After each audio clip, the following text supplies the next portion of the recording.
تو بادشاہ جب اس کی خدمت کو دیکھا تو بڑا خوش ہوا. جو باقی لونڈیاں تھیں وہ حسد کرنے لگیں. ایک دن انہوں نے بادشاہ کے دربار سے، بادشاہ کے گھر سے چوری کر کے زیور ایسی جگہ پہ چھپا دیے اور اس پہ الزام لگا دیا اور پھر برآمد بھی اس سے کروا دیے. بادشاہ کو بڑا غصہ آیا کہ میں نے اس پہ اتنا اعتماد کیا تھا اور یہ بڑی لمبی نمازیں پڑھتی تھی. بادشاہ نے حکم دیا کہ اس کو چوبارے پہ لے جاؤ اور وہاں سے دھکا دے دو. بادشاہ کے محل کی چھت پہ لے جایا گیا.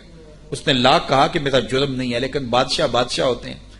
تو چھت پہ لے جایا گیا. جب دھکا دینے لگے تو اس کو اب یاد آیا کہ میں نے سنا تھا اوکھے ویلے پیر کام آتے ہیں.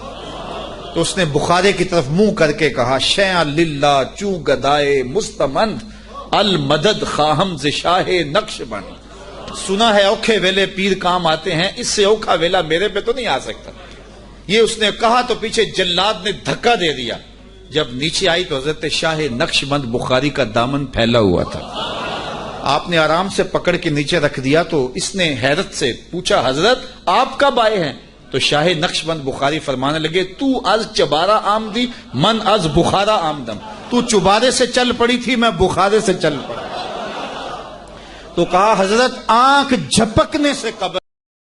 آج تم لوگ بھیک مانگتے پھر رہے ہو مجھ سے. دیکھیں وہ بریلوی علماء جنہوں نے گستاخی کے نیزے کی نوک پہ رکھا ہوا تھا ہر فرقے کو، آج مجھ سے بھیک مانگ رہے ہیں کہ انجینئر صاحب ہمیں ختم نبوت کا منکر کہتے ہیں، انجینئر صاحب کہتے ہیں ہمارا کلمہ الگ ہے، انجینئر صاحب ہمارے بزرگوں کو گستاخ رسول کہتے ہیں. کتنے ڈیفینسو بورڈ میں ہی چلے گئے ہیں. جن کو آپ قرآن بخاری مسلم سے حوالہ دیں تو وہ سنتے ہی کہتے تھے نجدی، وہابی، انگریزوں کے ایجنٹ، گستاخ رسول. یہ ساری ادبی گالیاں انہوں نے رکھی ہوئی تھیں. آج وہ بھول گئے سب کچھ کہ ان کے اصول اور مبادی کے اوپر ان کو گرانا ہے، پہلوان کو اس کے زور کے اوپر گرانا ہے. انہوں نے ہر بات کے اوپر گستاخی کی رٹ لگائی ہے. تو پھر میں انہیں بتاؤں کہ گستاخیاں تو تمہارے بزرگ کر کے گئے ہیں. تم لوگ کس منہ سے آ کے آج ہمیں یہ سمجھاؤ گے کہ دین کیا ہے؟ چند ایک جملے رٹے ہوئے، چند ایک کہانیاں رٹی ہوئی جن کی آج میمز بن رہی ہیں. ہاں اب میمز ہی بنیں گی بھائی. پہلے جب تمہارا مولوی کہتا تھا نا کہ شاہ بہاول الحق بیڑا تک، ہاں، اور بہاول الحق نقش بند وہ بخارے سے چلے، ہاں جی، اور مریدنی چبارے سے چلی اور آ کے کیچ کر لیا. ہاں اس میں الفاظ ہے پکڑ کر اتارا.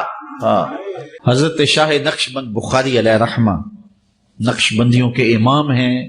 آپ کابل میں تشریف لائے تو بادشاہ کے گھر میں کام کرنے والی ایک خاتون آپ سے روحانی نسبت قائم کر لیتی ہے. جو اس کی ہم منصب تھیں انہوں نے اس سے حسد کیا اور بادشاہ کے گھر کا زیور چوری کر کے اس پر الزام دھر دیا اور گواہیاں بھی دے دی. بادشاہ کو بڑا غصہ آیا. اس نے کوئی بات سنے بغیر کہا کہ اس کو لے جاؤ اور محل کی چھت سے اوپر گرا دو. خیر اس کو چھت پہ لے گئے. جب پھینکنے لگے تو اس کے دل میں خیال آیا وہ کسی نے بتایا تھا کہ اوکھے ویلے بزرگ کام آتے ہیں، تو اس سے بڑھ کر اوکھا ویلا ہو کیا سکتا ہے. تو اس نے بخارے کی طرف منہ کر کے کہا شیعہ للہ چو گدائے مستمند المدد خواہم ز شاہ نقش بند. اور اتنے میں جلاد نے پیچھے سے دھکا دے دیا. جب وہ نیچے گئی تو حضرت شاہ نقش بند بخاری نے پکڑ کے آرام سے زمین پہ رکھ دیا.